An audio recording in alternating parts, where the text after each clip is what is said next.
Hello, everyone, and welcome to episode 40 of Molehill Mountain. Andrew Eisen here with the sloppy, messy hair. And with Yeah. me, as always, Zachary Knight. Hello, Zachary. Hello, Andrew. Hello, everybody. Yep. So first, I guess we'll answer Matthew in the chat. Did we see that the lead developer of Overwatch said, "quote It would be challenging to port Overwatch to the Switch"? Yeah, saw that. Matthew continues to say that he thinks Overwatch is one of the few third-party games that would appeal to Nintendo fans.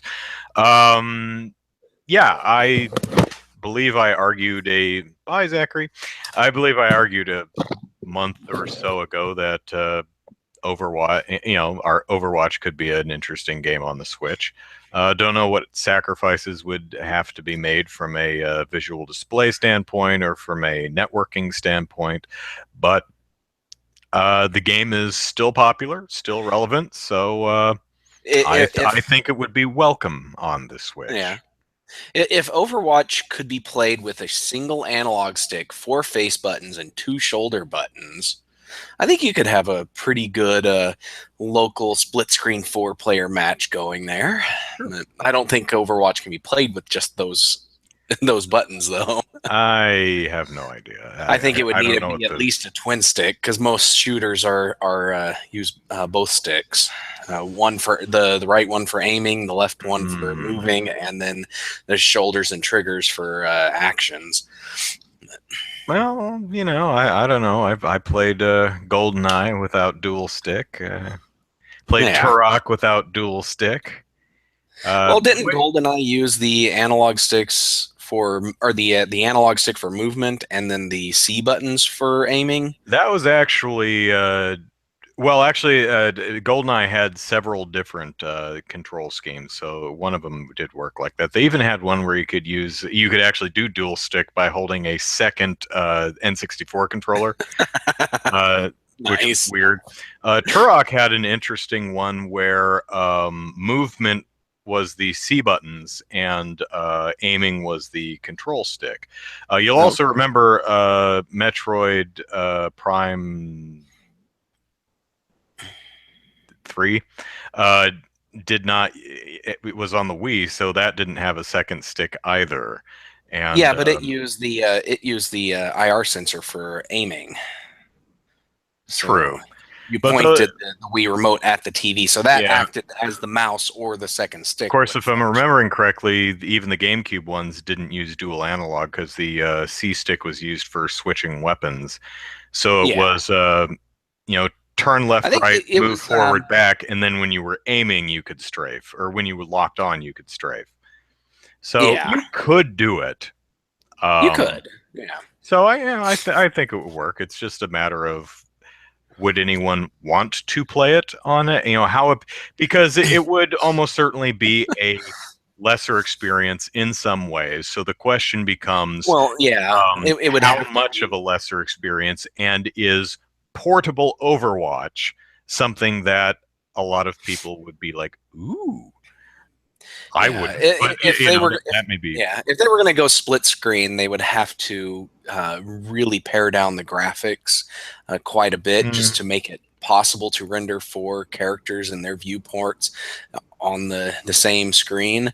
Network play, like if they only kept it single player on one screen and did network play, they wouldn't have to pare down the graphics as much, but they would probably still have to in order to get it to be fully playable on the mm. Switch. But yeah, it's possible to do it. It's just a matter of how far do they want to go to make it uh, to make it go. Yeah. Matthew says that apparently Overwatch is playable with an integrated GPU. Most games are, but you really have to dial down the graphics a lot to make it even remotely playable on an integrated GPU. It's not a good experience for a lot of games, though. So I was chatting a bit with before we started the show on a video I'm working on, and I think I teased last week a examination of third-party support on the Switch, which is I'm editing the script and I'm trying to condense it because it's over 3,500 words, but this video is going to be half an hour. But I guess that's I guess that's good, because that means I've got half an hour's worth of stuff to talk about. Yeah. But I think probably one of the most well, here's what happened this week. Capcom announced. Let me see what the hell it's called real quick. It's called Disney Afternoon Collection. Which is a compilation of classic Disney-themed Nintendo games that appeared on the NES back in the 90s. Both DuckTales games, both Chip 'n Dale's Rescue Rangers games, Darkwing Duck, and Tailspin, because why not make it an even 6? Don't know how many fans of Tailspin there are, but the NES game. But so there we have a classic collection of a collection of classic NES games. Guess which console it's not coming to? The Switch and the Wii U, but yeah. Well, and the Wii U. That it's like, really? really? These are NES games. Come are any on. of the games available on the NES or the Virtual Console? I don't know. I didn't look. But I didn't know either. At the very least DuckTales Remastered is on the Wii U, I think. Yeah, that's a Wii U game. But it's like, oh, come on. We know the Switch is powerful enough to at least run that. Come on. Throw us a bone here, Capcom. I mean, if it can run Street Fighter 2, it can. Well, I mean, Street Fighter 2 is an arcade/SNES game. And those are NES games. But and some of them were on the Game Boy, and I think Tailspin was on TurboGrafx 16 and Genesis or something like that. But those are NES games. They're NES games. And the Nintendo system is the platform they're not coming to. That's Capcom. That's just mean. You're doing it on purpose now, aren't you? Now, to be completely clear, there's probably a business reason behind this. There's probably money people at Capcom who said, we have spreadsheets that say this game's just not going to sell on the Switch, or based on past a couple of years of Nintendo stuff, we want to wait and see if the Switch actually sells before we even take the time to port NES games over to it. So, it's almost certainly not the Switch couldn't run it. It's definitely not the Switch can't run it. And it's almost certainly not Capcom being mean on purpose. It's if Capcom thinks it can make a profit, enough money to justify the expense of porting it to the Switch, it will do so. If it doesn't do that, then that means simply that it doesn't think it's going to make enough money to justify the cost of doing it. So, and that's sad because, again, these are NES games. Come on. Now, someone in my Twitter actually mentioned, they say, well, maybe they're just going to hold them back and release them piecemeal on the Virtual Console. And they could do that, but if they were going to go that direction, they could do the same thing on the PlayStation and Microsoft digital stores too. So that would seem an odd way to go just for the Nintendo platform, but you never know. Because I think I'm trying to think if there actually are any NES or Super NES titles on the PlayStation Store. I know there's some PlayStation 1 classics that came in compilations that they split into multiple purchases on the PSN store, but I think the Mega Man games or Mega Man X games are the only ones I can think of that are on there like that. But I'm not 100% sure, because I know is 8 and 9 or 9 and 10, whatever it is, the NES ones that came out on the Wii shop, I think in 2010. Yeah, I know those are like that. And they did well too. Yeah. And Capcom looked at the very good sales numbers and went, I don't see any good sales numbers. Do you see any good sales numbers? No, I don't see any good sales numbers. No, Mega Man's dead. I actually have a line in my script that I'm very proud of. It's something like Capcom, the house that Mega Man built and was subsequently evicted from. So I'm pretty. Yeah. That line's staying in the script. I like that one. Yeah. Cybergen, when will we see For Everything But Switch? Never. The reason being is because the Switch is a generation behind the in terms of graphical display prowess. It's a generation behind the Xbox One and the PS4. The reason I did For Everything But Wii U is because the Wii U's contemporaries, the PS3 and the 360, are relatively the same power level. The Wii U is actually a little bit more powerful, and you would certainly hope so, being 6 and 7 years newer. But the reason I did that switch is because there were a bunch of games coming out on the PS3 and the 360, but not the Wii U. What the list was meant to convey is all these games that are coming out PS3, 360, but not Wii U could technically, might not be good business sense, but they could technically run on the Wii U. Games that are coming out on the PS4 and the Xbox One can't run on the Switch without being pared down in some way. And because I have my notes up, here are a bunch of games that are coming out this year or just came out fairly recently that are on the PS4 and the Xbox One, but are not announced for the Switch and probably couldn't run on the Switch without some sacrifices. Let's see. Tekken 7, Prey, Marvel vs. Capcom Infinite. Actually, 3D fighter games you might be able to get away with. But Resident Evil 7, Sniper Ghost Warrior 3, Mass Effect Andromeda, Neo, Metal Gear Survive, Nier Automata, Red Dead Redemption 2, For Honor, Ghost Recon Wildlands, Injustice 2. That actually, again, another 3D fighter that probably would be able to run on the Switch. Middle-earth Shadow of War. But there's also a couple things on here like Disney Afternoon Collection that definitely could run. Resident Evil Revelations was just announced for PS4 and Xbox One in the last week. It's like, that was on the Wii U. The Switch could run it. Psychonauts 2. That's not till like 2018, but that could probably run on the Switch. I mean, I'm guessing. We've seen no footage of it. Maybe it's just an absolute beast of a game. Who knows? But so there we go. But for anyone interested, I'm still considering doing a final For Everything But Wii U video that talks about where the list ended up, and it was over 300, just barely over 300. But the thing about that, it was weird because you try to draw a real easy, simple rules on the PS3 and 360, but not the Wii U. Simple, right?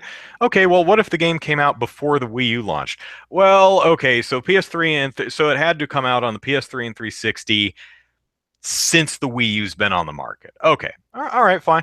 What if it came out on the PS3 first? Like, there's several games that came out on like the Xbox 360 back in 2009, and then came out on the PS3 in 2013. What about those games? Well, if they went ahead and ported it to the PS3, they could have ported it to the Wii U, right? Well, okay, fine. Those count. It's like, okay, well, what about what about Game of the Year editions? Well, I guess since they're printing new discs, I mean, even if it's mostly just they bundled in the DLC. Well, I mean, they had to print a new disc, so maybe that counts. Okay, well, what if it's just the original disc, but a download code inserted into the box? Okay, what if the PS3 has everything on the disc, but the 360 version has a download code in the box? It sucks. so there's a lot. There's so many caveats that you have to deal with. So in doing a final For Everything But Wii U list, I've been thinking about every title, which would bring it up to like 310 or something like that, and then an alternate list that's okay, no duplicates. So if the game's on there once, the Game of the Year edition doesn't get to be counted twice, right? And Yeah. that would, I haven't counted yet, but that would probably drag it down to like 270 or something like that. So maybe at some point I'll work on that, but I just haven't had the energy.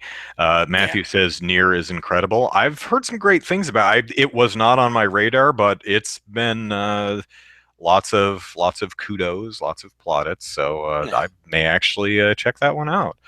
Um, says no way in heck the Switch can run it. Even the PS4 drops frames. Yeah, like I said, it's a shame that all these big third-party games are not coming to the Switch or are not announced to the Switch. But if they did come to the Switch, they'd have to be downgraded. And would anyone want to play Near Automata, a lesser version of Near Automata, or any of the other 24 major third-party titles that the Switch is missing out on this year alone? I own a PS4, so I wouldn't. I'm probably gonna get Ion Setsuna at some point. Yeah. I'm gonna get it on the PS4. It's not a bad experience on the Switch, but it's a better experience, even if slightly, on the PS4. And really, the only difference between the two is the Switch runs at a solid 30 frames per second. The PS4 runs at a solid 60. And that's about it. Other than slight changes in lighting, that's it. 30 frames versus 60. Well, 60 frames is better. It's a smoother experience. So I'll get the better experience. And probably the same thing with Dragon Quest Heroes 1 and 2. Even if it's more expensive to buy the two games on the PS4 than the bundle on the Switch, even though the Switch version has some gameplay balancing tweaks and a new playable character and a new boss, it looks a ton better on the PS4, and it's a pretty consistent 60 on the PS4, and it's pretty crap frame rate consistently on the Switch. It's like 20 frames, especially when you're fighting, which you do a lot in Warriors type games. So, yeah. But I mean, if the Switch is the only console you own, then it's really nice to have a variety of options, even if they do play or look better on other consoles. If you don't own the other consoles, they're not doing you any good anyway. So yeah, definitely. So Little Giddle says my collection of shirts is amazing, and I like to think so. I agree. I would love to buy some more shirts. There's one I saw at Walmart for Rogue One, and it's got this really retro style logo on it, and it looks really awesome. But I haven't. I'm a little short financially right now, and so I can't just go and spend money on shirts whenever I want. But I also found a new store called Five Below. My wife took me there and found out that they have tons of geeky shirts too. So as soon as I get some extra money rolling in, I'll be buying some shirts from there. Well, I didn't buy shirts, but I do like to brag that I just bought new underwear. And to all the women in the audience, I just bought 10 pairs of underwear for under $25. I mean, it may be plain and boring. It may not be as attractive as your underduds, but mine's cheaper. A lot. That's right, ladies. Try getting 10 pairs of underwear for under $25. I dares you. Dares you. So. But yeah, golly. I also want to give a shout out to. Oh, go ahead. Just a quick shout out to 13UCube. He bought me a copy of shoot. What's the title of the game now? Stardew Valley. He bought me a copy of that this week. Also coming to Switch. Yay. Yeah. So thank you a lot for that. I haven't actually had time to play it this week. I wanted to play it, but next week I'll have something to say. So cool. So I'll have something to say about it next week because I am going to make some time to play it next week. So. Matthew, are we interested in Persona 5? Yes. I have not played any of the Persona games, but I've been looking into any of them either. But... I did play Shin Megami Tensei Crossfire.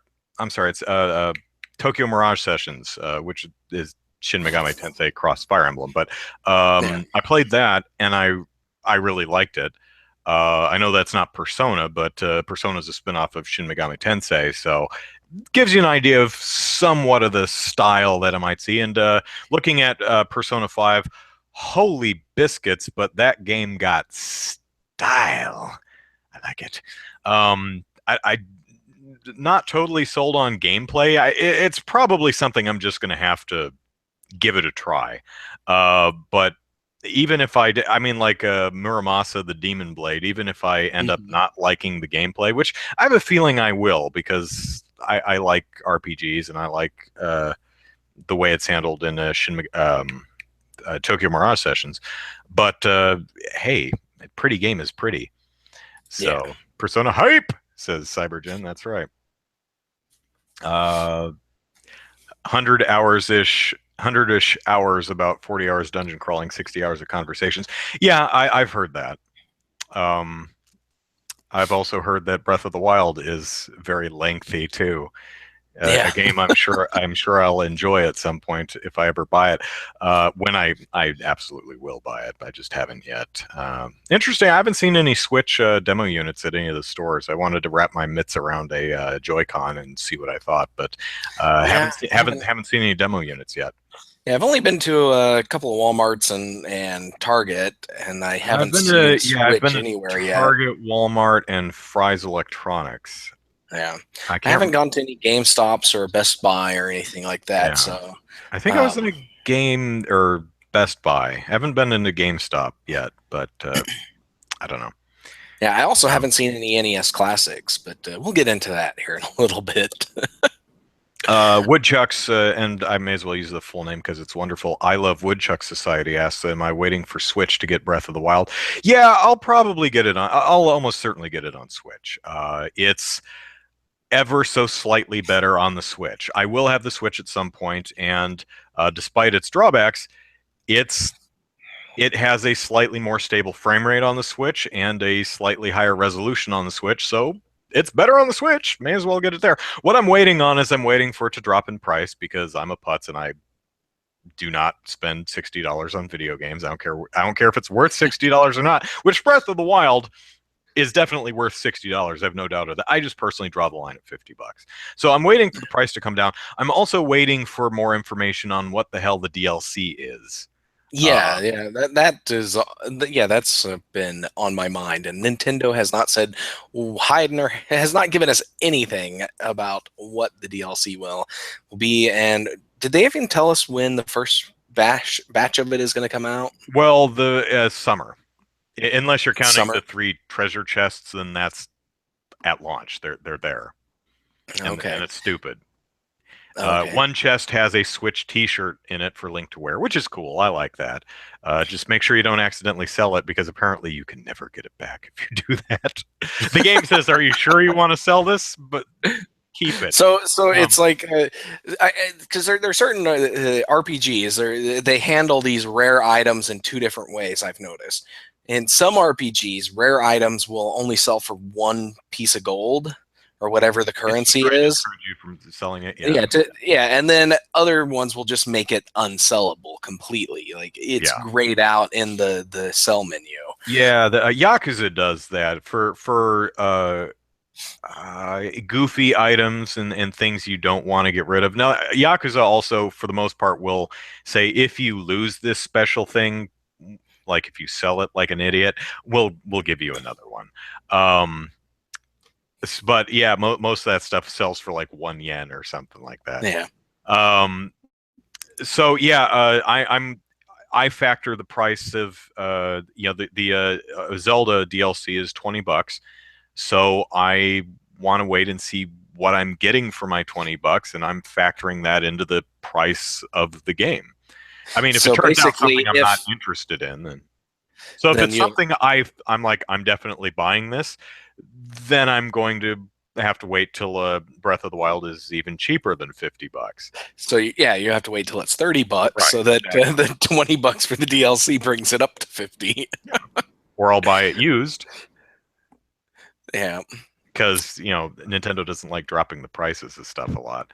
But Yeah, sometimes you but get deals and Nintendo sales and doesn't. stuff. But then you get places like Amazon will put things on sales and stuff. So you can occasionally find a good deal on Amazon or some other place. But yeah, used you're probably not going to get a good deal on it at Yeah, GameStop used yeah, for quite a while because they're probably selling it for $55 right now. yeah, yeah. And Monkey that's just a little cartridge. They probably don't have cases there's for it, and there's it's not like you're missing out on a manual, anyways. Yeah, that's so sad. There's no manuals. There isn't even a digital manual from what I I know. understand. And Monkey Boy asks if I stayed away from Breath of the Wild spoilers. I think so. At least I haven't Speaking of heard which, anything that I would consider a spoiler. yeah, I have tons of friends on I Facebook mean, who I play haven't Breath of seen the footage Wild, of and any of the dungeons or the Ganon fight or any of the boss battles. So, yeah, I haven't either. But one of my friends on Facebook posted us a screenshot of the Master Sword in the rock that it's in, uh, and then the first comment on his post was spoilers, dude. And I'm dude, just that's like, is part of that the guy logo. serious? I'm like, is that guy serious or is he trolling? I'm He's hoping he's got to be. The trolling. Master Sword is literally part of the Breath of the Wild logo. Yeah, It's it's right. It's like sticking right in the Z. you're playing a Zelda game. You don't think the Master Sword is going to be in it? But it's Well, like, but other comments were like, you can find the Master Sword within like 30 minutes to an hour of playing the game. It's just you can you beat the game in can't get 52 it minutes. until Yeah. you meet certain criteria. So it's kind of like the Master Sword in the original Zelda game. You had to get what was it, 8 hearts for the first sword and then 12 hearts for the Master, or something like that. I forget It's based on the how many hearts you have. Well, okay, that's one yeah, way in to the gauge it. In the first game it was you had to have a certain Oh, the number of original. hearts to Oh, be able to okay. get. Yeah, but I don't know Oh, about how Breath of huh. the Wild is. Breath of the Wild is something totally different. Hmm.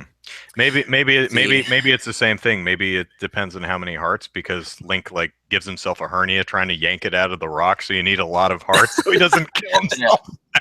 because But they've done it different in a lot of the games, and I'm trying to think of how hmm, this, because in the original NES version that you had to have a certain number of hearts, and then in the Super Nintendo one it was part of the story.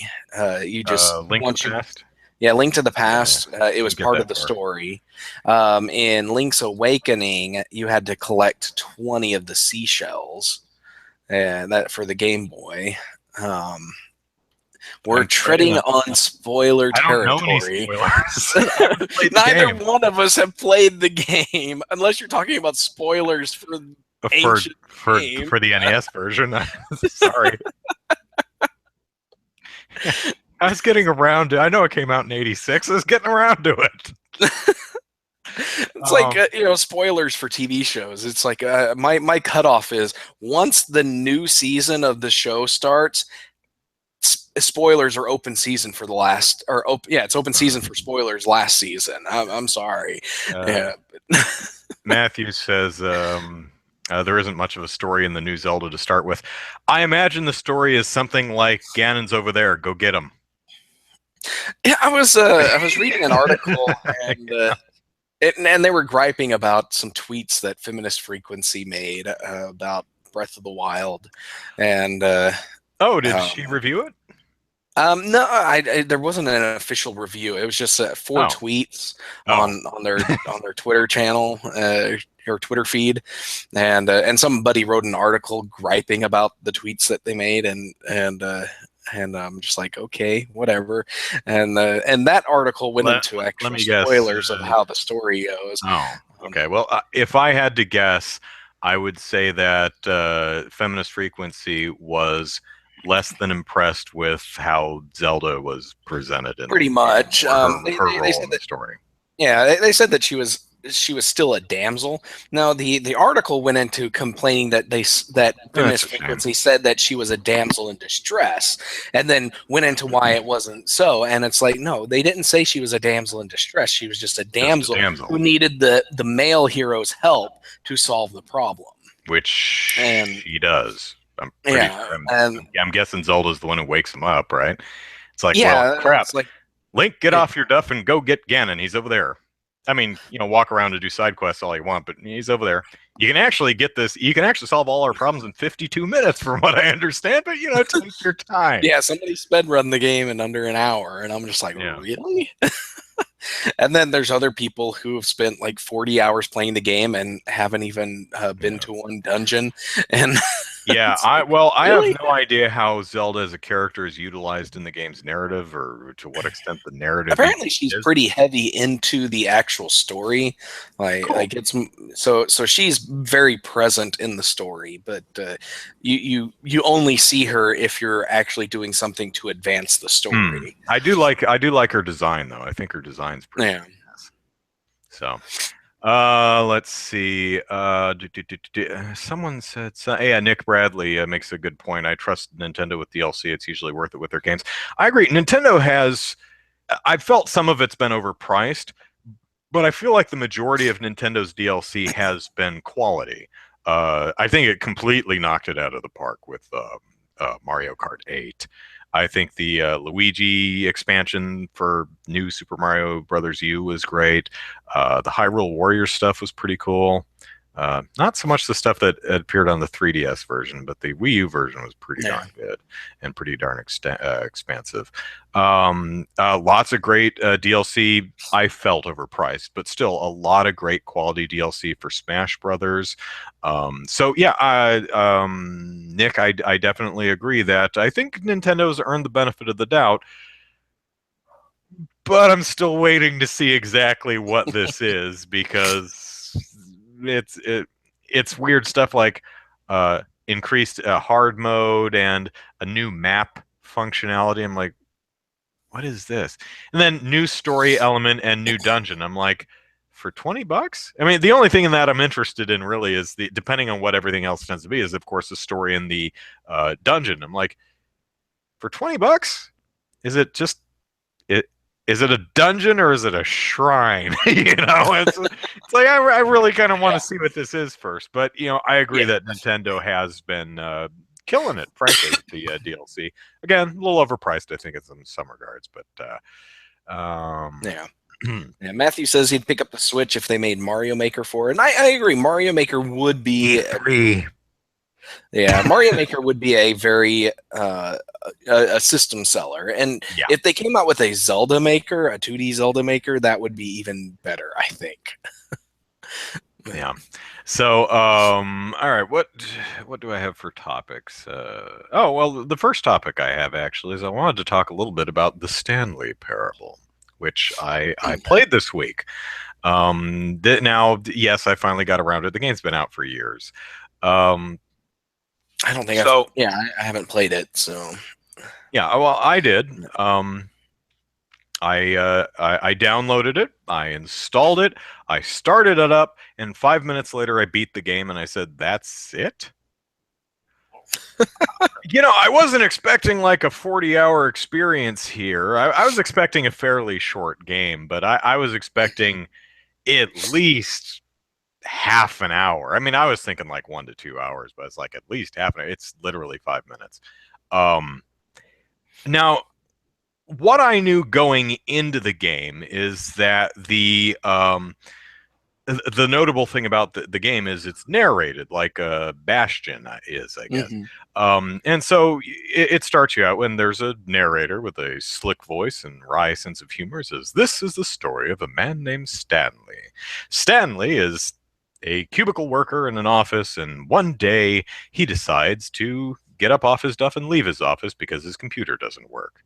And so the game gives you control, and you look around and realize the only thing you can do is walk out of your office, so you do. And the narrator says, "As Stanley walked out of his office, he noticed that nobody else was around. Stanley was very unsettled by this and decided to go see his boss.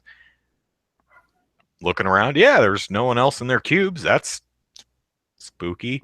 So I walked down through the room and out, and there's a split in the corridor. And it says, Stanley came to a split in the corridor. Stanley decided to take the left path because that's where his boss's office was. And at this point, you can go to the left, or you can go to the right. And the notable thing about the game is the narrator will keep up with whatever you do. So if if you go off to the right, the narrator will say something like, "But Stanley decided for whatever reason to go down the right corridor, even though the boss's office wasn't down there." And Stanley knew that. So I guess there's somewhat of a meta game to see if you can figure out how to do something that the developers didn't anticipate and don't have dialogue for.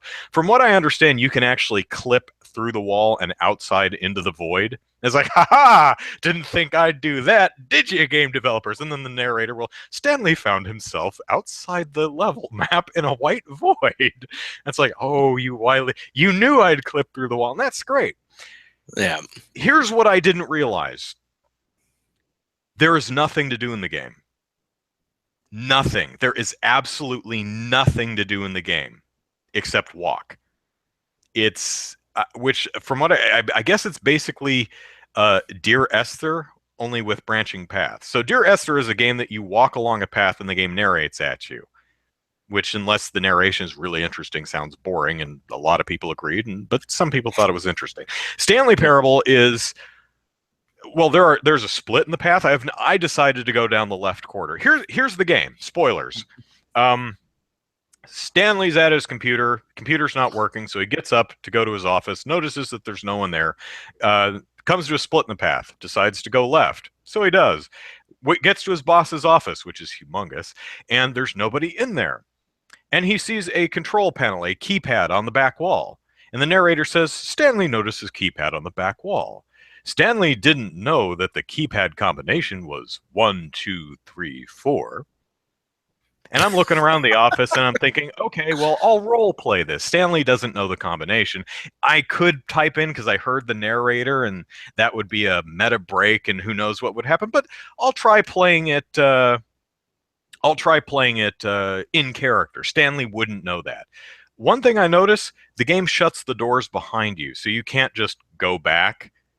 But Stanley decided to go back to his cubicle. You can't. The door's shut and locked behind you. And I'm like, okay, that's fair. There's only so many lines of dialogue they write. So I'm trying to figure out something else to do. What would Stanley do? Would he leave? Well, he can't leave. The door's closed. Well, what would he do? Would he use the phone? I can't seem to do anything. And then the narrator chimes in, yep, Stanley certainly didn't know that the keypad combination was 1, 2, 3, 4. And I'm like, really? So I have to put in the keypad combination that I don't know.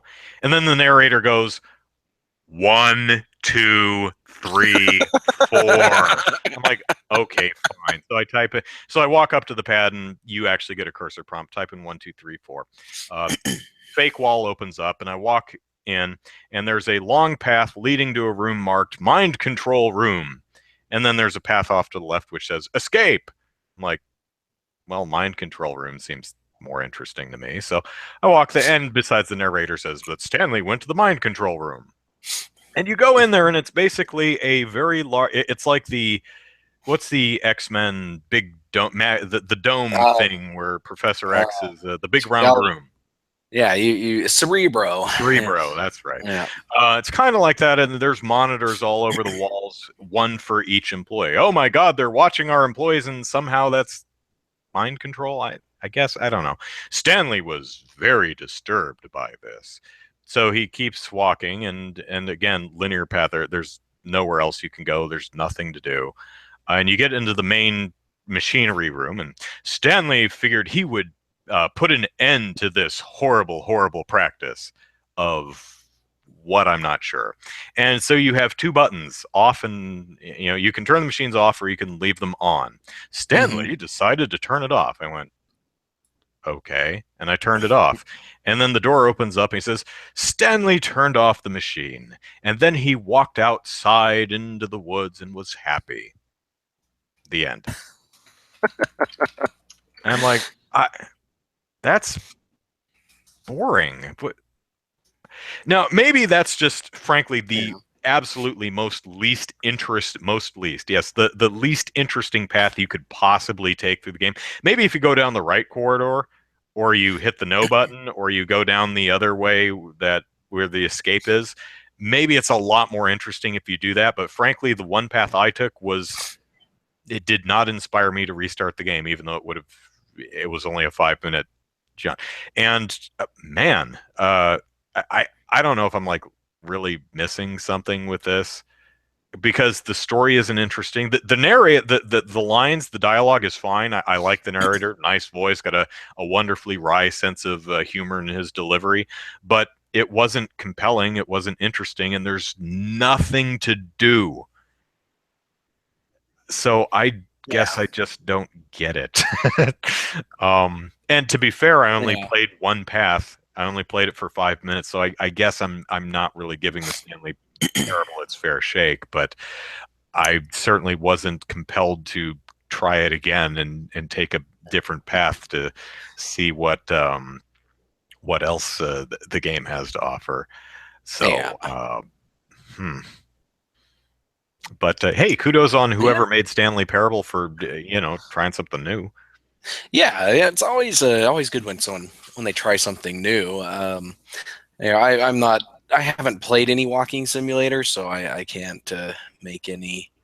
Um, I can't think of any, make any comparisons to anything, but yeah, they're games that have just weird segues away from what they're doing. That's if it's done well, then yeah, it could be pretty neat. But yeah, Matthew says I the just game is a critique on player choice. And I suppose there is something to be said for that, as the idea that you think you have freedom of choice. You basically the game's point, I suppose, could possibly very well be everything you do in a game is what the developers allow you to do.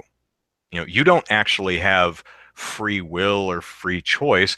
Everything that you can do in the game was designed for you to be able to do, even clipping through the wall and going outside. yeah And that might certainly be it's an interesting point, and it's a fun thing to think about. And it probably is a lot more clear if I played through more paths of the game. But yeah again, where I felt the game failed for me personally is I played through a path and was bored. I had nothing to do and was not compelled to return to try a different path. So yeah that's a failure in my book. And I don't know if that's just even if that's just the most boring path. You've got a boring path in your game. Some gamers are going to take a boring ass path. You might want to spice that up and do something. And I like games like Her Story and Gone Home, which are I don't know how you describe them, but fringe alternative games that go against the grain, that do something different, that aren't your typical gaming experience. And you may say, well, what about Her Story or Gone Home? There's nothing to do in those. Well, in Gone Home, for example, all you can really do is pick stuff up and examine it. It's just basically look at stuff and open doors. But there is what you do in the game is figure out what the story is. yeah, you're unraveling the narrative by exploring the house, looking at items, and listening to tapes and whatever. And Right. it's you're And you, there to figure out why your family's in this house, where they are at that moment, and what yeah. the crap is going on. So And so there is a goal to be made in right. there. There's a So goal and there's actual gameplay.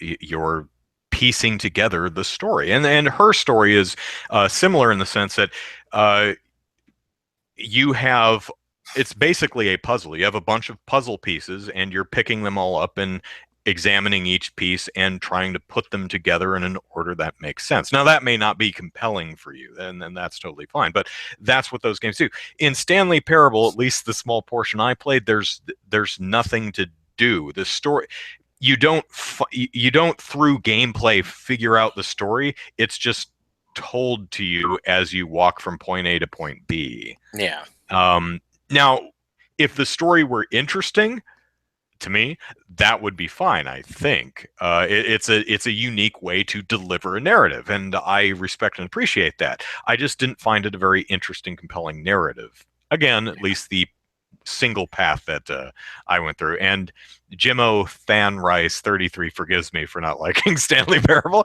Thank you, I appreciate it. Gregory says, "Is it really a game then?" Define game. You know, I've often I've been working on a pet project of how do you define video game? What makes a video game a game? And basically, my thoughts for what makes it, when is a game not a game? And for me, it's,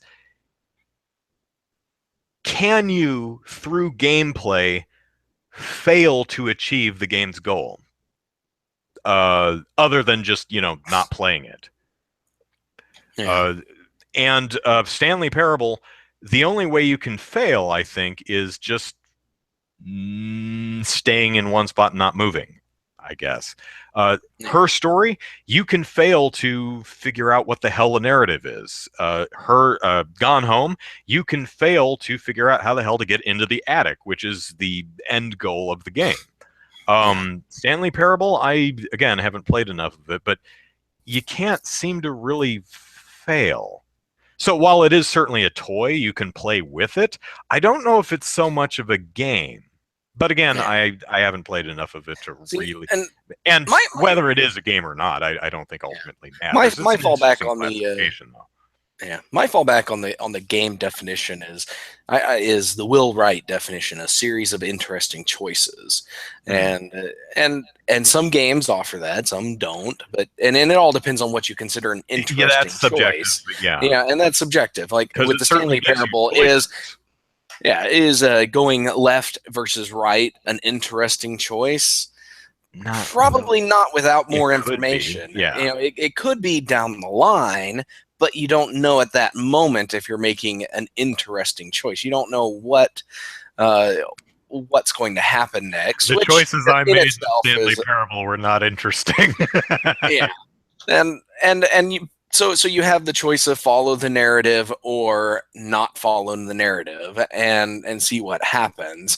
And some people might find that to be an interesting choice. Other people might not. You know what this game was to me? This game to me was my sister narrating her dream to me, which is something she does. She'll wake up, Andrew, I had a dream. Let me tell you about the entire thing in chronological order. So I was in an office cubicle, but nothing was happening. So I went to see my boss. There was no one in the office. So I went to my boss's office and he wasn't there too, but there was this keypad behind the desk and I don't know how I knew the code, but I just knew, and I typed in the code and a secret panel opened the door and I went through the door and there was this mind control room with all these video displays and I hit a button to turn off the machines and walked outside.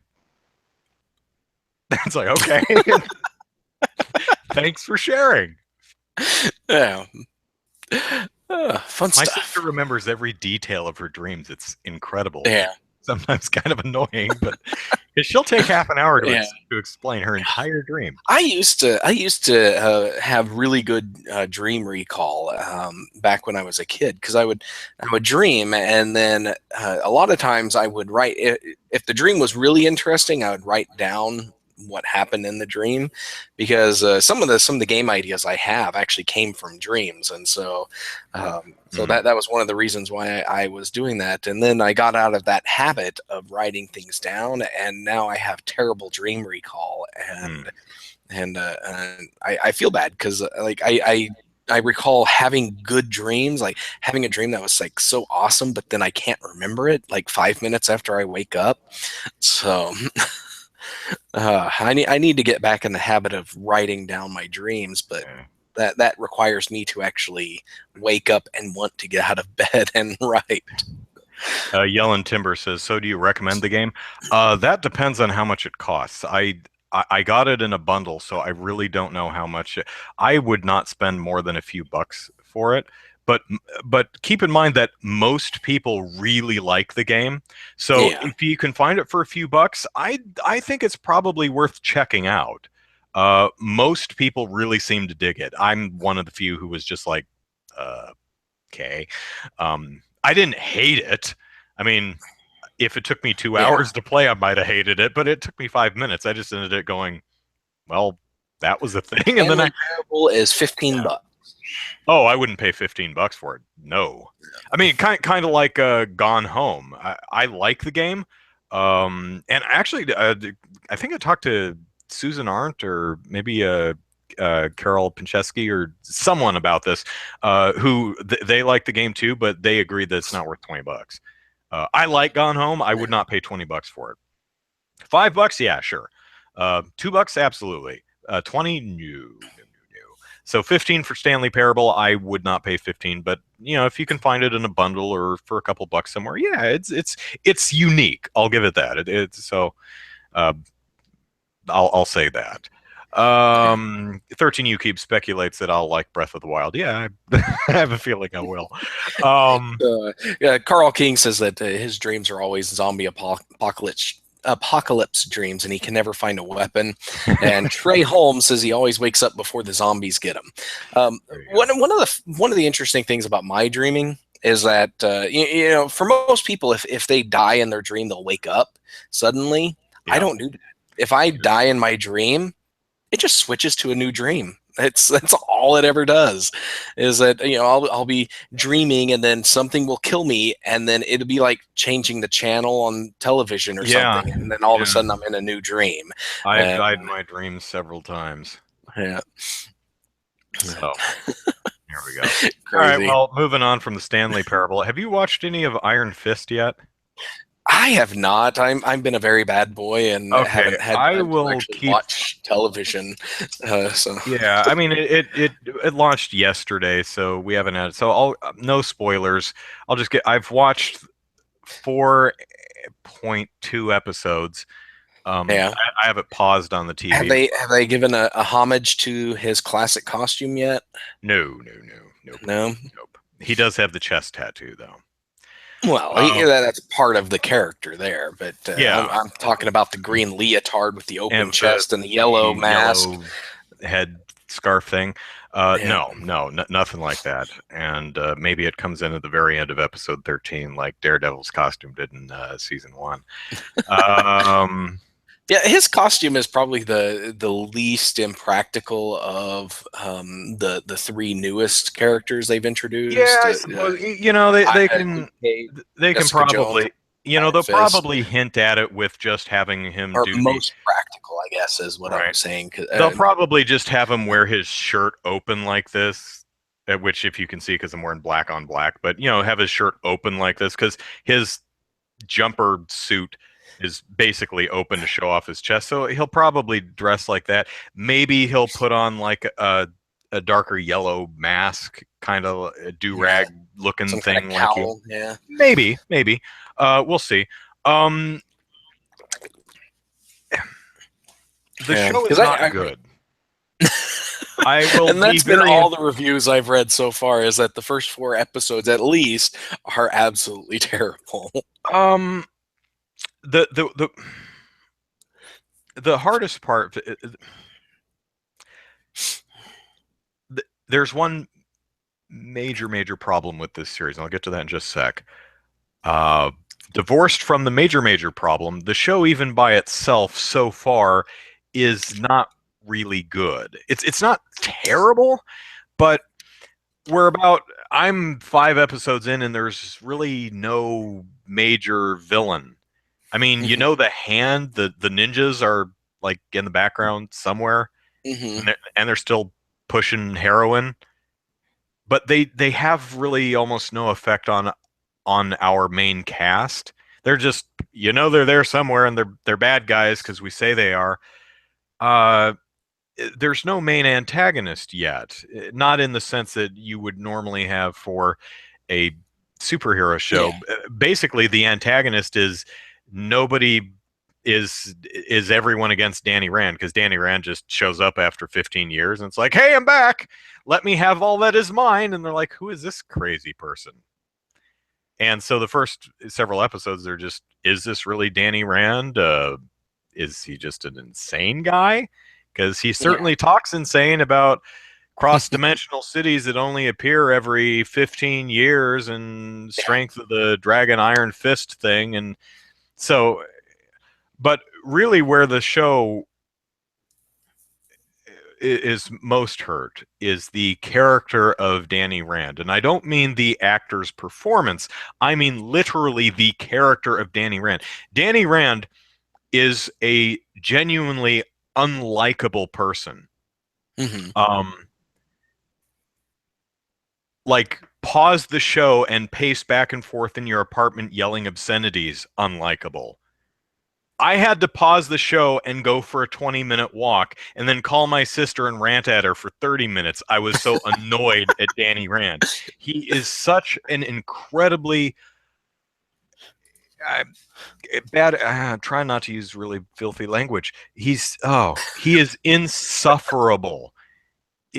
Even Yeah. Kilgrave from the Jessica Jones show, the guy who rapes people with mind control. Even he would be like, this guy is a tosser. Yeah, he'd be like, I don't like this guy. This guy's a jerk. Danny Rand it's all about him. He is entitlement personified. He cares nothing about anyone other than himself. The only time he gives a damn about anyone else is if they can do something for him. He looks down on other people in that really condescending, passive aggressive sense. Like, he laughs at he's barefoot, he's got grungy, dirty clothes, he's sitting in a park in the middle of the night. Homeless guy comes up to him sharing a sandwich, trying to shoot the breeze.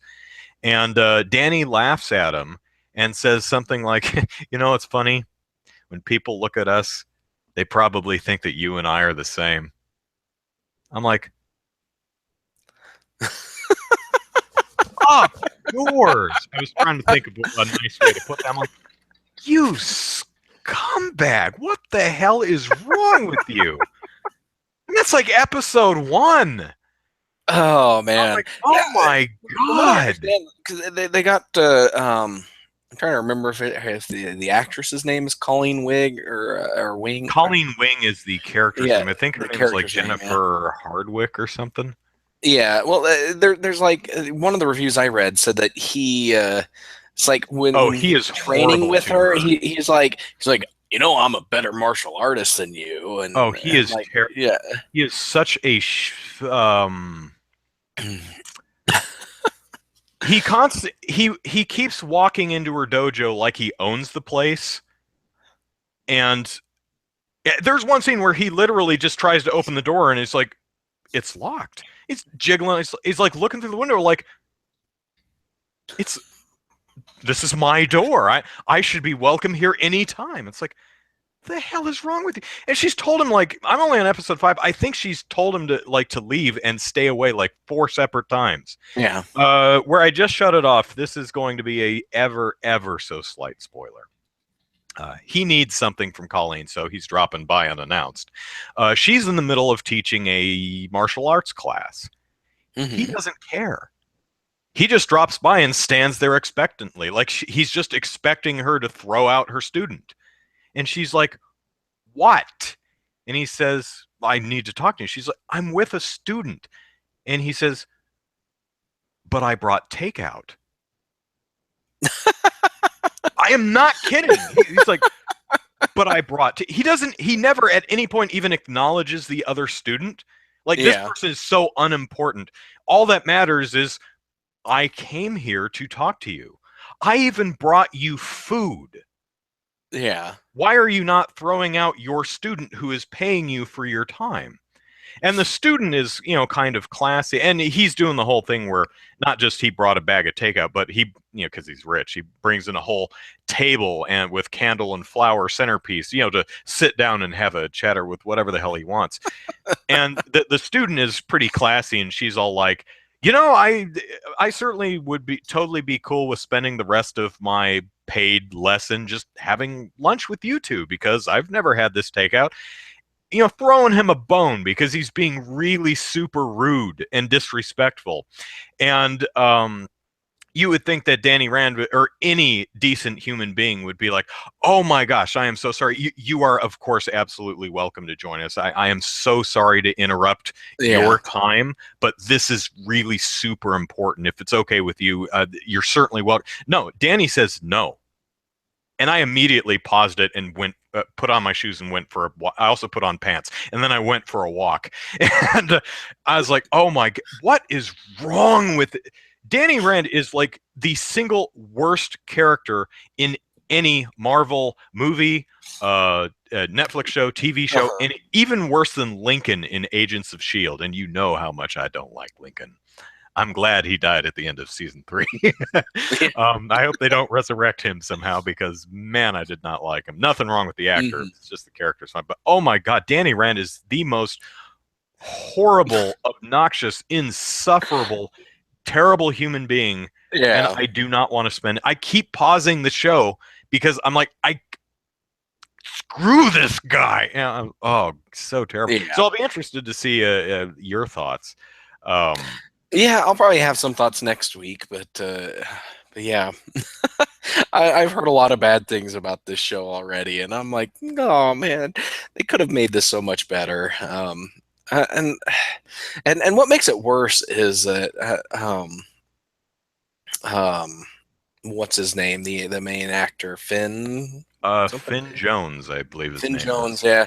His defenses or his Yeah, he's when been putting his foot in his mouth this week. yeah, his response to the bad criticism was he had two really bad responses. The first one was, "It's not for the critics, it's for the fans."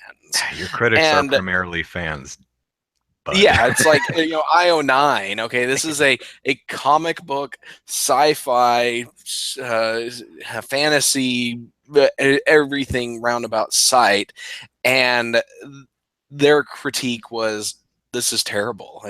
This is not. If you're a fan of Iron Fist, you're probably not going to enjoy this show.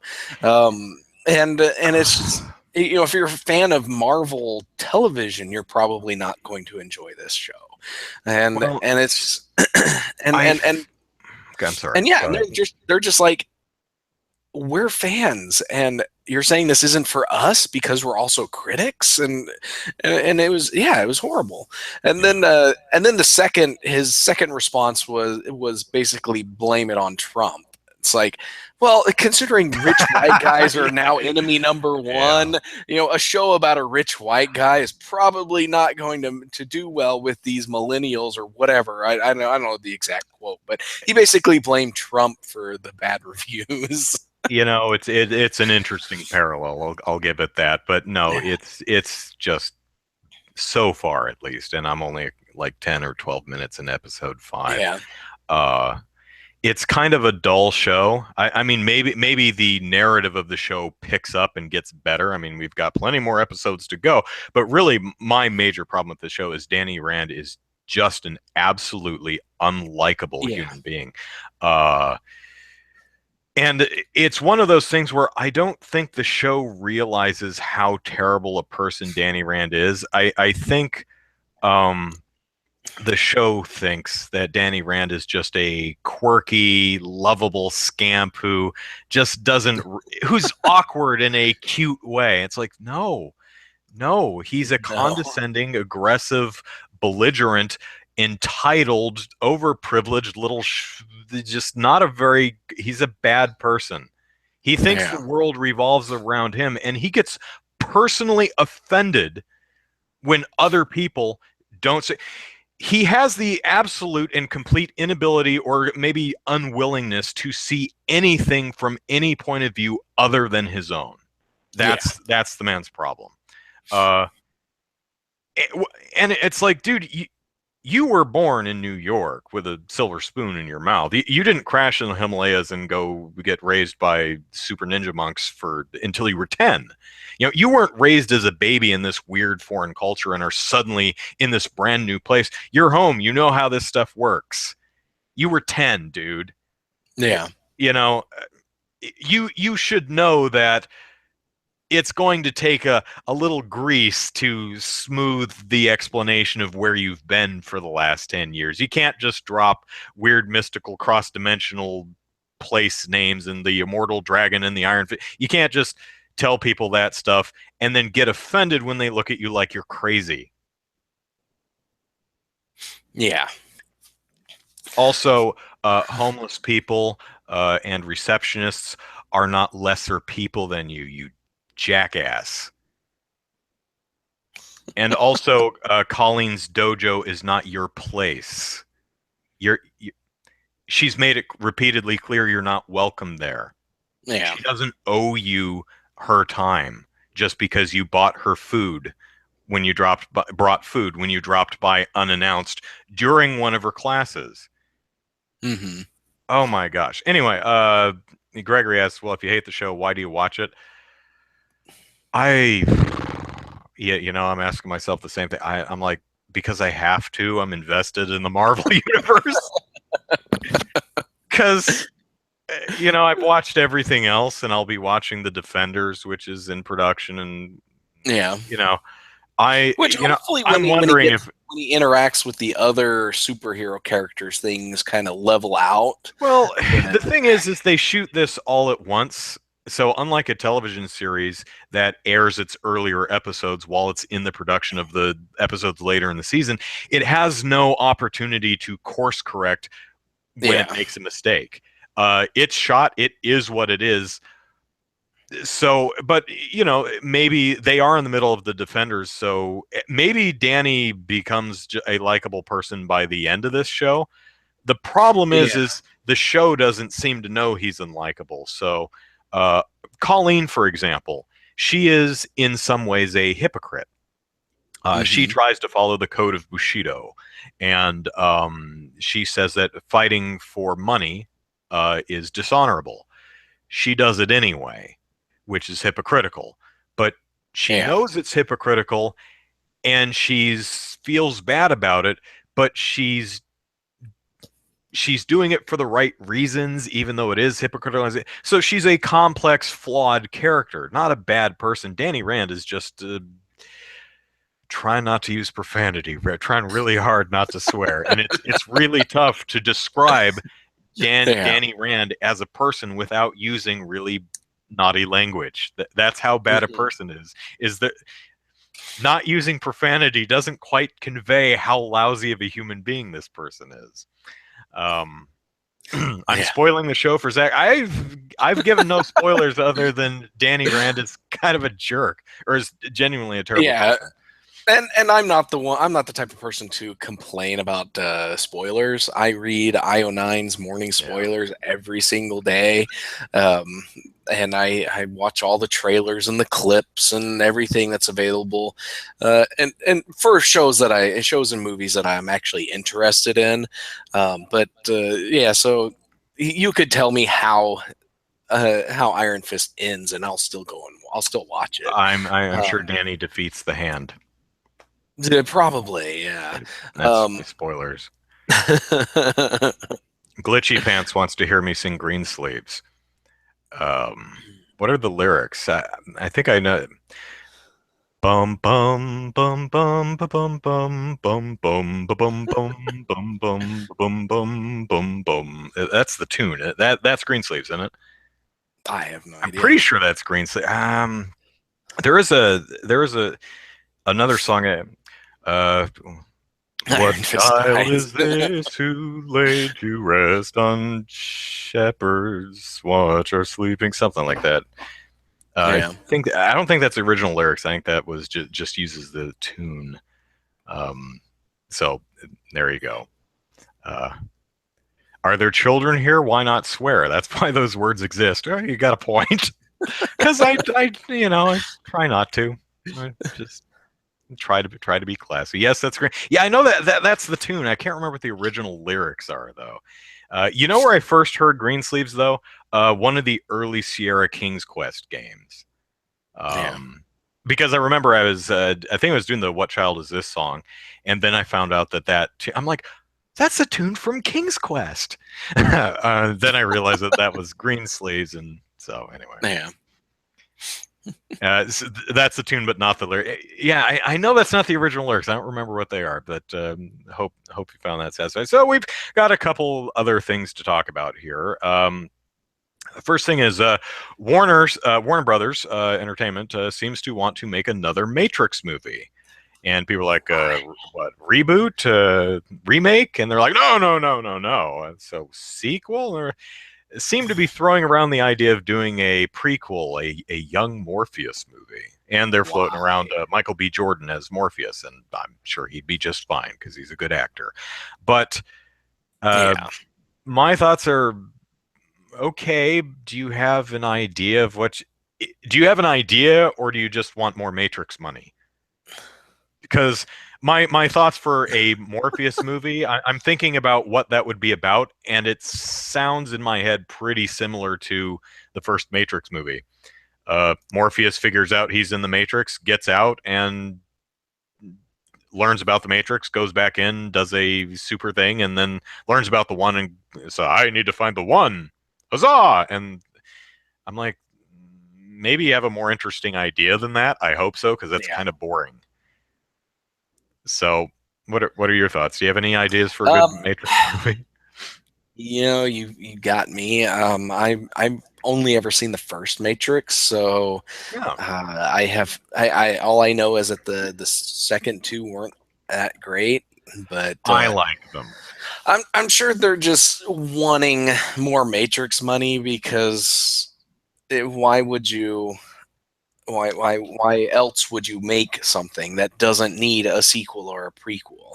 That's the whole point of all these remakes and prequels and sequels and everything is just they just want money, and so they're going after franchises. Money grab. Yeah, they're just going after franchises that they have that made a lot of money at the time. They're like, well, if it made a lot of money then, they'll make a lot of money now. And since The Matrix is such a classic, they don't want to just remake it. So the all that said, I think there are other stories to be told in the world of The Matrix that would be interesting. I don't know if you saw the Animatrix, which was that collection of 9 different animated shorts. No, I don't think I've watched that either. Some of them were actually really good and fun and compelling. I think there are other stories you can tell in that world that would be interesting. And possibly a one following young Morpheus could be. Although, again, every time I think about it, I'm like, it's in my head, the young Morpheus movie is pretty much just a remake of the first Matrix. Probably, yeah. It's the story about a guy who realizes he's in the Matrix and figures out how he can tap into it in order to beat the evil robot AI. It's like, okay, yeah. It's like, what are they? It's like, what could they do that's different? So, yeah, no idea. Yeah, yeah. I'm happy to have more Matrix movies. Because I think there are fun stories that can be told in that universe. I hope they tell them and don't rehash stuff we've already seen. Yeah, I'm sure they could come up with new stories. That's it's a universe that's ripe for stories to tell, because there are a lot of characters out there, like, because the world is full of characters, of people who have figured out they're in the Matrix and and are able to move back and forth between the real world and the Matrix. Then you have the people who have never been in the Matrix, and you got stories that you could tell of those survivors of the robot apocalypse. And heck, you could even tell some stories from the machine's point of views. Yeah, or tell a story of somebody who decided that they learned that they were in the Matrix and decided they didn't want to leave. I'm sure there's a few the Oracle talks about tells Neo about. She says every time you hear stories about werewolves, vampires, Sasquatch, things like that, that's some program doing something it's not supposed to do. That's some interesting stuff. Mind that. Like maybe rogue program hunters have to go through the world of the Matrix hunting down rogue programs who are doing werewolf stuff or something without letting anyone know, or with doing as minimal damage as possible. Maybe something like that. Let your imagination run wild. Just don't do the same thing, because that's boring. Yeah. Anyway, let's see. Thasnk says, probably a dumb question, but are you two in the same room or talking over the internet? We're talking over the internet. Yeah. I'm in Southern California. Zachary's in Oklahoma. You're still in Oklahoma, right? Yep. Still in Oklahoma. So, all right. So moving on from Matrix, Nintendo has announced that the Switch is doing very nicely, sales-wise, and that they have, in response to the high demand for their newest console, have doubled production of the Switch. Despite the high demand for the NES Classic Edition, it hasn't done a damn thing with the production. Yeah, that's mentioned earlier that I haven't seen any NES Classics anywhere, and that's because Nintendo, they sent out that one shipment and then decided that's all they needed to ship, and it's like, seriously, this thing sold out in less than a day, and you don't think you need to make any more of them? That's easy money. I'm sure it costs less than $60 and to make. You're not losing money on this thing. Just make more of them and sell more. Come on. People want the NES Classic, and they want NES Classic 2 that has 30 more games. Yeah, and I don't mean to downplay the success of the Switch. I hear it's doing great, and I'm pleased to hear that it's doing well. And Nintendo is ramping up production of the Switch, doubling it, in fact, to meet demand over the next fiscal year. That's great to hear. Yay, Nintendo, because I love Nintendo. I'm awesome. I'm happy when they're doing well. But it's now there's no news that Nintendo refuses to do anything. But again, it's been 6 months now that the NES Classic Edition has been in, and we're hearing nothing about. I have never seen it in stores. Never. Mm-hmm. I know a bunch of people who who want one and can't find one. It's like, did you just make that initial batch of 200,000 and call it a day? I mean, did you not make any more? Yeah, that seems to be what they did. Because seriously, there's. Yeah, it's like, why are we sold out? Yeah, Matthew's talking about a SNES Classic Edition, and that would be awesome. And I would. Yeah, we wrote about that extensively. Yeah, I would be surprised if we don't see that at like E3. But it's like, Nintendo, you're going to make more than 200,000 of these, right? I mean, because that's. I have a feeling it's going to be big, I don't know if Nintendo's like deathly afraid of having unsold stock on shelves or something like that. Yeah. I hear that like one of the first in 2013, one quarter during 2013, I hear that there were so many returns in the UK of the Wii U that they actually sold negative units. Or shipped negative units, because I don't think they shipped. The demand was so low, and I don't know if it was all of Europe or if it was just UK, but the demand was so low they didn't ship any. But because they had some returns, they ended up selling negative numbers of Wii U's during one quarter in 2013 or something. So maybe Nintendo is just so embarrassed of that they just want to make sure that never ever happens again. But it's like, Nintendo, I think you're going to be okay on this one. Yeah, you certainly don't want to overproduce on something like this, because you don't know the actual demand until it actually happens. But you also don't want to underproduce, and which is what Nintendo has done twice in 6 months, and that makes people upset. Yeah, Matthew says they're giving all the NES Classic production lines to the Switch, and that's something I've speculated about too. And that may be the case. Like, Nintendo, for some reason, budgeted this much for hardware production, and just Switch is eating up the entire budget. It's like, you got to spend money to make money, guys. So. Yeah. It's like, shut off this. Print up some. And they could shut off the 2DS production line and put the NES Classics on there. Yeah. Of course, I don't even know if they're doing any 2DS production anymore, but because I haven't seen that on shelves in a long time. Yeah. Carl in our chat is from the UK, knows only one guy with one. Yeah, I forget what year this was from, but the total sales numbers for the Wii U at one point in the UK was like 90,000. It's like, oh, that's I don't know if that's lifetime or what, but that number's sticking in my head. It's like 90. Wow, no one has one. That's pretty sad. That might be Yeah. Europe. That might just not just be UK. That might be all of Europe. There's like 90,000 units in all of Europe. 3DS are still selling. Yeah, 3DS is still doing well. Switch apparently is doing fine. I've dropped by a few electronics stores. I haven't seen any sitting around. So yeah, they seem to have gone through their first batch. So yeah, and I was at Walmart, and they had no Switch units there, and I didn't look at controllers or anything. But the last time I looked at Target, they only had the bundles, like the left and right Joy-Con bundle, and the Pro controller. They didn't have any of the individual Joy-Cons.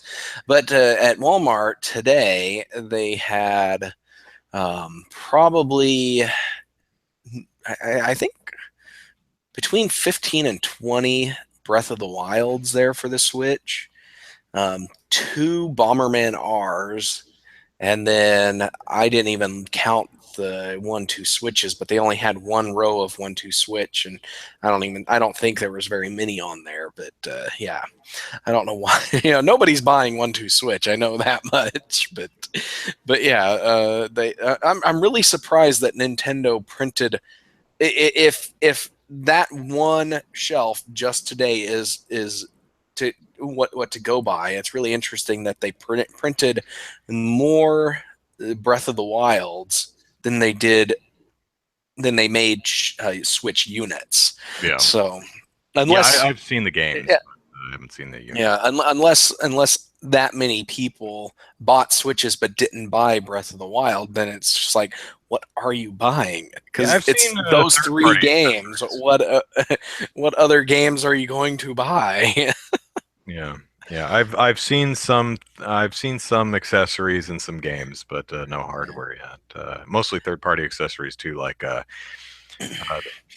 so this thing at Fry's, which is basically a pad to stick in the dock so it doesn't scratch the screen, and a cover for the Joy-Cons for extra grip or something.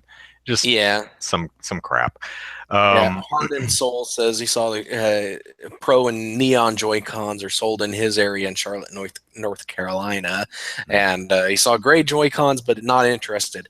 I'm personally more interested in the grays because from what I understand, the neons are actually like super bright neon, and I'm just not all that interested in colored controllers. So yeah. Although I'm used to the blue-red neonish colors. It's okay. Yeah, I'll get the gray one too. Nick asks if I saw a Switch in the wild, would I buy it or wait for later in the year when more games are out? For now, I'd wait. Like if I saw, like I was shopping yesterday or something like that, if I had seen one, I wouldn't have purchased it. I'm waiting. It's a wait for me, just because I don't even have a PS4 or I don't have a Wii U, a PS4, or an Xbox One.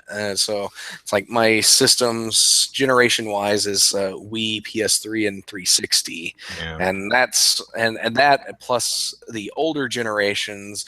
It's like I've got more games than I can play in a year, and I need to play more games. Matthew's comment makes me think of something. I believe I mentioned this once, but it's interesting that maybe Nintendo could offer an additional Switch SKU, which was the Switch without the dock. For $200. You can't hook it up to your TV, but it's so the portable version of the Switch. And what Matthew's talking about is a third-party accessory to bypass the dock's DRM to allow people to play on a TV without the dock. So a USB-C to HDMI cable to just plug right into Adapter, a TV. Right, some type of adapter like that. Um, I wonder how well something like that would sell. Just a yeah. dockless switch. That might be, market confusing. Like you probably run into the headache. Oh, a cheap one. It's like, well, how do I hook it up to my TV? You can't. That's Yeah. what you bought.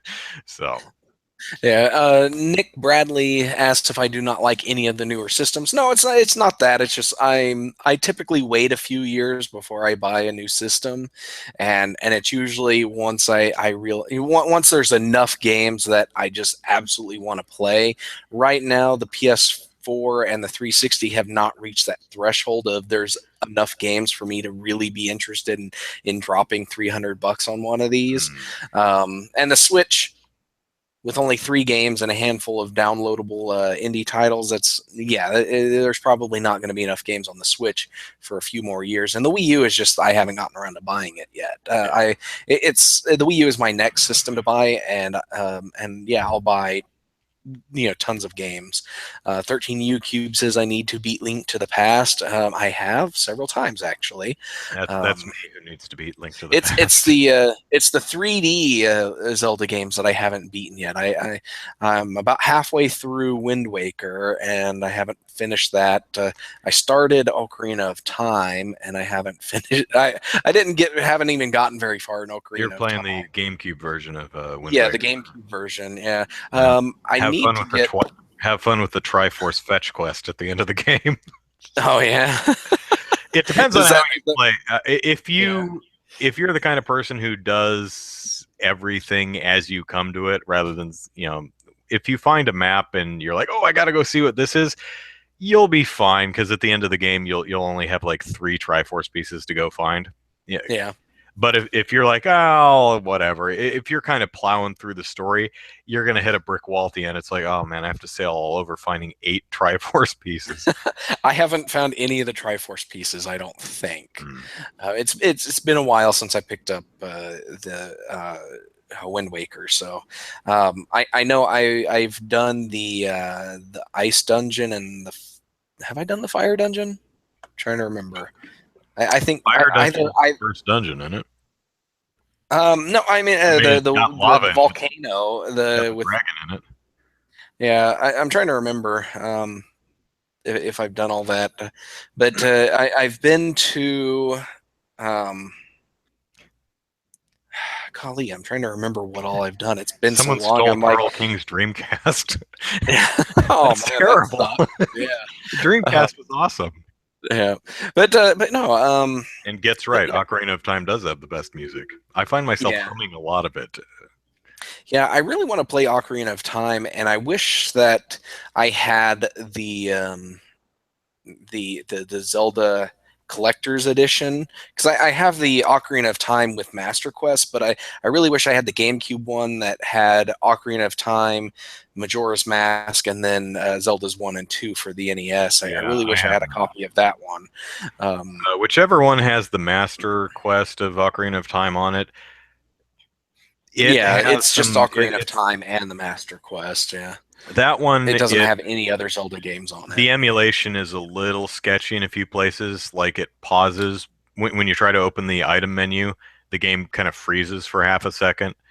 Really annoying. Because I was going to play through the Master Quest, and I got like halfway through the Great Deku Tree, and I was like, no, I can't deal with that pause getting into the menu. So yeah, I'm trying to think if the. That is the GameCube game. I was thinking it was on the Wii but no. But Twilight Princess, I've got a copy of that. I borrowed it from my mother, actually. Does that allow you to use the GameCube controller on the Wii? I have no idea. Probably on the Wii version of it. The Wii version, probably not, because it has all the pointer functionality stuff in it. But I've got the GameCube one, so it's not that big. I'll be playing it on the GameCube. So, but yeah, so Majora's Mask and Skyward Sword are the only 2 that I don't have available for me right now to play. But all the other ones I do, and I need to finish them. Okay, one last Okay. topic, real quick. And One. that is an interesting story that I read. Is that the Dolphin emulator, which Hmm. is a Wii emulator. It emulates Wii games and can run them in higher definition. Um, a breakthrough! Now the Dolphin emulator can access the Wii eShop. So using the Dolphin emulator, you can access the Wii eShop, which is still live, and buy the video games there with real money. So that's kind of neat. So now you Yeah. can, and I think I read it. I forget where I read that, but the commentary on the article is, "Oh, Nintendo's not going to like that." I'm like, probably not, but it's kind of odd. It's like, no, no, someone has developed a way for people to buy stuff from Device. us. And don't, and Yeah. don't mistake, using the Dolphin emulator to access the Wii eShop is not access the Wii eShop and steal games. It just accesses just the shop so that you can buy and download Yeah. stuff and Yeah. play You, it on you your you emulator. buy Wii points and or eShop points, whatever they're Yeah. called, and you spin them. Yeah, all it's And you doing is download the games and facilitating play them. Yeah. gamers the ability to buy more games. Yeah, it's like, why would Nintendo not want that to happen? Of course, it's not happening on their system in their Yeah, closed walled garden, yeah. but still, it's people. It gives people a way to buy games. It's a way for people to buy more games. It's like, Uh, oh, Nintendo, you sold over 100 million Wii's. Chill, you know. yeah, yeah, Enhance your calm, John Spartan. but yeah, that's but that is kind of cool, and I'm wondering, Yeah, I'm I sure didn't even know they Nintendo's were going to working push on some. Yeah, I didn't know either. I thought they were just trying to get the games to run, but that. Hmm. which they've had a lot of success doing, and you can get Yeah. 1080p resolution or 780 or 720p or something, I think high 1080 in def. some cases. Yeah. Yeah, they were getting some really good resolutions and frame rates running this stuff And on that's the the thing is PC, a and lot of the Wii games just have wonderful art direction. I mean, the system was, yeah, a generation out of date when it launched, but oh, Nintendo there's some still gorgeous games manages on there. Yeah. manages just wonderful art direction. I mean, look at Zelda Breath of the Wild. If you really look at that game with a critical eye, it's technically not very impressive by modern standards. What makes the Yeah. game gorgeous is superb art direction. Yeah. So, I've seen video of like Xenoblade Chronicles with in HD, and it is Mhm. gorgeous. Of course, I've also seen some video of Xenoblade Chronicles running in HD, but they redid some of the overlay, like the Mhm. character portrait overlay art, and that is a gorgeous game. Uh, Yeah. it's really cool to see these games with a more modern look because again they have great art direction. So when you clean them up, make them less fuzzy, present them in HD, there's some really cool looking stuff on the Wii. So Yeah, definitely. And I love my Wii to death. I was actually playing Kirby's Epic Yarn again just the other day, and it's a fun game to play. Frustrating and it's easy to play, but really frustrating to get all of those it, beads yeah, that if you're you're going supposed to for get, and platinum or whatever just that game is 100% each level. Yeah, it can be kind of there's tough. one level that was like brutally hard for me. I think it was like a UFO level where I was flying a UFO and Yeah. getting all the beats, and that was a pain. Oh, Matthew points out that uh, the games are upscaled to higher resolutions. They don't like render out at higher they're still Yeah. rendering where they normally do. They're just massively upscaled, and even then, they still look really good. Like, Yeah. Xenoblade is just the Wii game that comes to mind that I saw in the last year. That's just man, is that a looker in HD? Really looks great. So anyway, that is our show for the night, and still managed to go way over an hour. Uh, Of course. Yeah, that's our as we job. want to do because it probably would have been 20 minutes shorter if I just went ahead and swore and didn't spend 20 minutes trying to figure out polite synonyms for curse words to describe Danny Rand in Iron Fist. I'll be interested to see what your take on the Iron Fist show is if you watch any of it the next week. Yeah, I'll try to watch some of it. I don't think I'll be able to watch the whole series this week, unfortunately.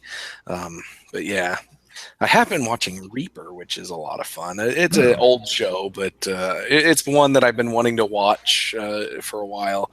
It's about this kid whose parents sold his soul to the devil before he was even born. And wait. The parents sold the kid's soul? Yeah. Can you do that? It's like, you can't sell my soul. But apparently so. They're like the dad had some kind of disease, incurable disease, and so sell they your sold own soul, jerk. So in exchange for a cure, they promised the devil their firstborn son when he turned 21, and then but they didn't have a son at the time, and so the devil they were like, oh, we can beat this and not have a kid, and then the devil tricked them into thinking they were infertile, and then they ended up having a kid. But it was good plot there, and they got that out of the way in like the first 2 episodes. So it's but yeah, so the kid is now the devil's bounty hunter, and it's a lot of fun. Like does he get the Grim Reaper job? No, he has to track down and capture escaped souls that have escaped from hell. So that's cool. Yeah. Could be anyway. 13U Cube, you made a YouTube vid with your best argument for getting a Wii U. Well, shoot a link. My best argument is it has a lot of really good games on it. Yeah, that's why I want to get one. My argument.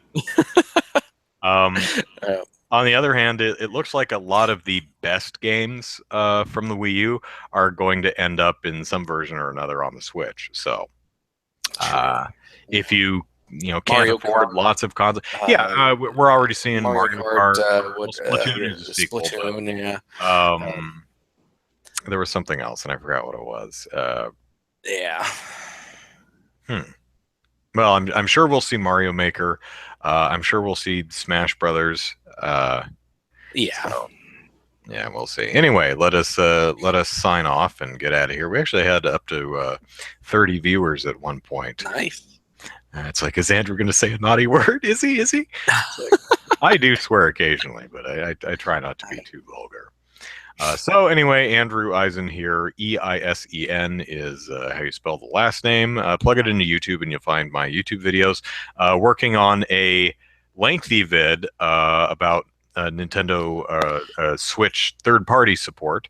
I'm hoping to shoot that tomorrow, but I'm still editing the script, so we'll see. No, pardon me. You can follow me on Twitter at Andrew Eisen, and my Facebook page is Andrew Eisen YouTube. So, Zachary, plug away. All right, you can follow me on Twitter at Easy Night, and if you're interested in my game development work, you can check out DK_gaming, and that's DivineKnightGaming.com. And I actually released a product this week, and I hope a lot of people get a lot of use out of it. It's called the Simple Game Site Builder. I was inspired to make this a couple weeks ago from an article I read from some marketing guy on Gamma Sutra, and said, you know what, I could make a website that game developers could just upload all their stuff and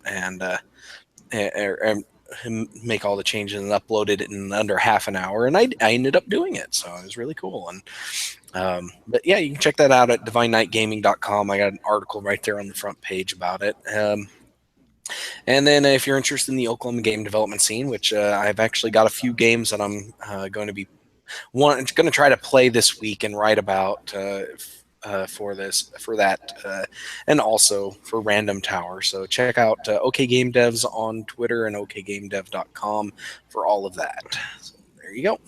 All right. You've been listening to the Molehill Mountain podcast, and we thank you for it. We'll see you back here next week. Take care, everyone. Bye-bye. Bye.